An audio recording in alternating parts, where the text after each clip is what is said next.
नमस्ते बिटिया, हमेशा खुश रहो बिटिया। My self JVN Dr. Ritu Sharma, Assistant Professor, Department of Gynae of Faculty of Homeopathic Science, Jyoti Vidyapeeth Women's University. Now today's session is management of the third stage. The third stage is the most crucial stage of the labor.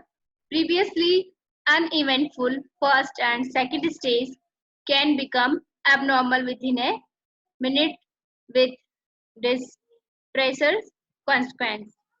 The principle underlying the management of third stage are to ensure strict vigilance and to follow the management guidelines strictly in practice so as to prevent the complication, the important one being postpartum hemorrhage.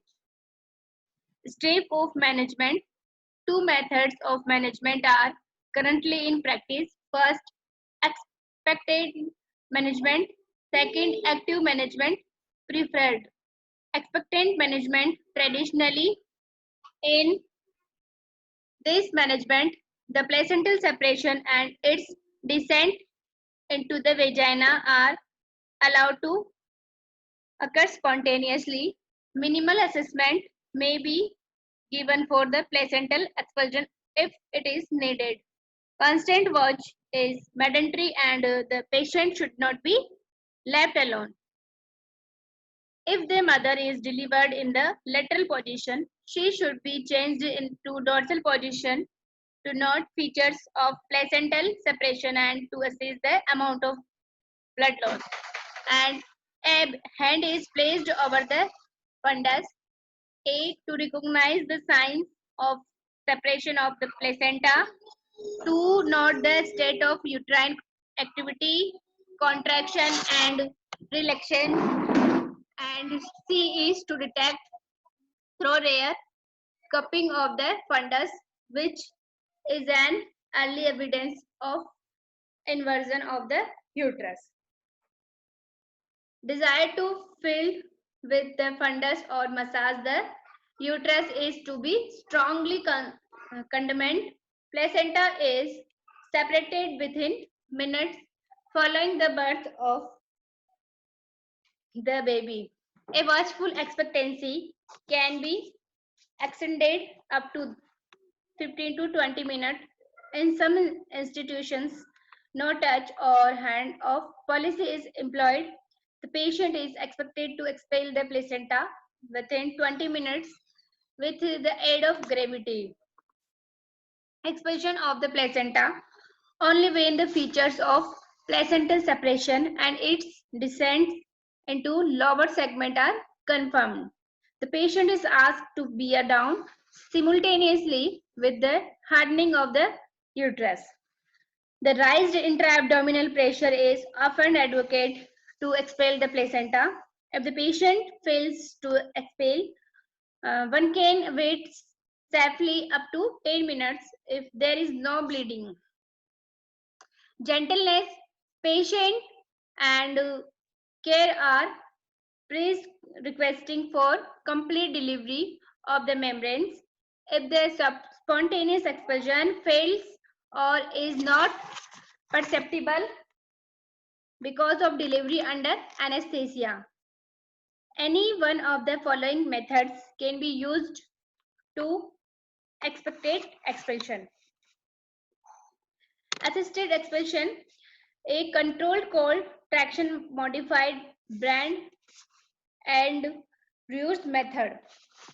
The palmar surface of the finger of the left hand is placed and approximately at the junction of upper and lower uterine segment.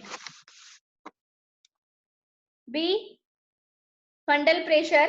The fundus is pushed downward and backward after placing forefinger behind the fundus and the thumb in front using the uterus as a sort of piston. The pressure must be given only when the uterus becomes hard.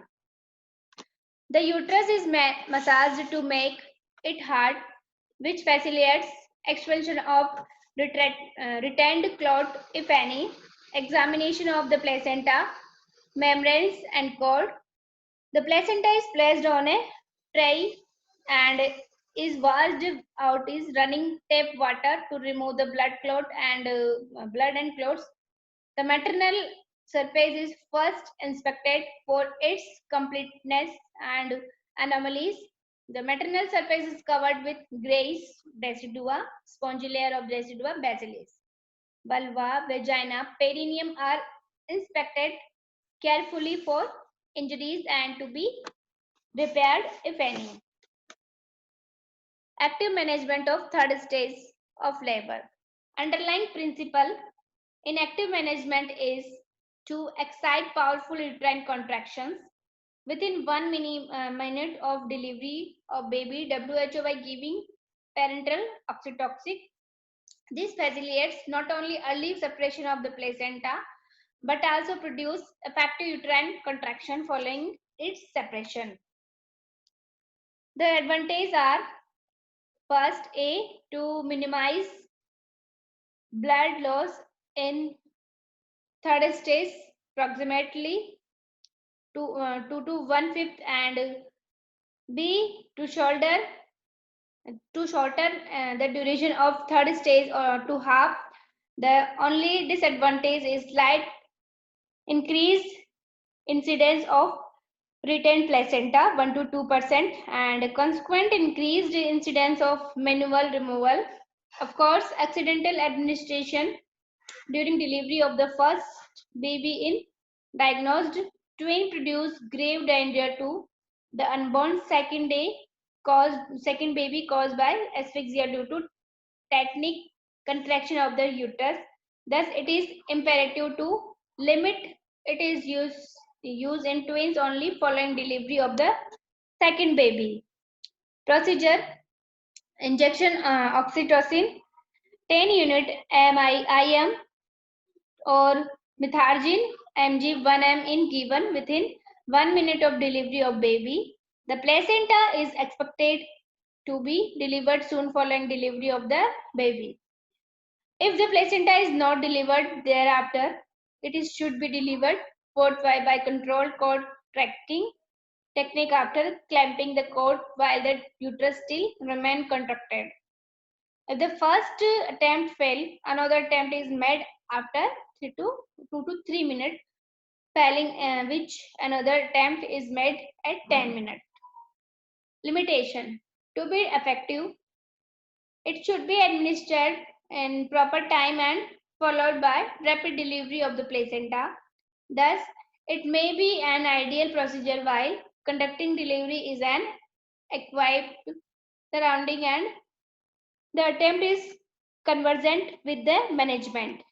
Even if it cannot be extended routinely to all cases, it is certainly of value for cases likely to develop postpartum hemorrhage. These are cases delivered vaginally under anesthesia, anemia, hydramnios, twins, grand multipara, and previous history of PPH.